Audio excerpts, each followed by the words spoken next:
মার্কাজুত Tahfiz international মাদ্রাসা উস্তাদ শায়েখ নেসার আহমদ আন-নাসিরি কর্তৃক পরিচালিত মার্কাজুত তাহফিজ ইন্টারন্যাশনাল মাদ্রাসার প্রধান কার্যালয় ৩০৬ উত্তর দুনিয়া সাইনবোর্ড, যাত্রাবাড়ি, ঢাকা ও ব্রাহ্মণবাড়িয়া জেলার বিশ্ব রোড মোড় থেকে পশ্চিমে অবস্থিত।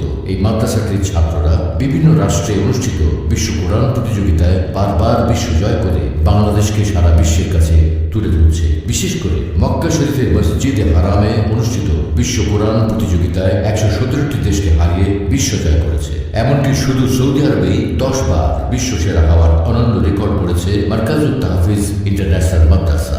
বিশ্বজয়ী হাফেজদের মধ্যে রয়েছে অন্ধ হাফেজ তানভীর হুসাইন, হাফেজ সাদ সুরাইল, হাফেজ হাবিবুল্লাহ, হাফেজ হুসাইন, হাফেজ ফয়সাল আহমদ সহ আরো অনেকে। এছাড়াও হাফেজ তরিকুল ইসলাম ও সাইফুর রহমান তকি, হাফেজ আবু রাহাত, হাফেজ আবু তালহা, হাফেজ ইহসানুল্লাহ, হাফেজ সুলাইমান হাওলাদার ও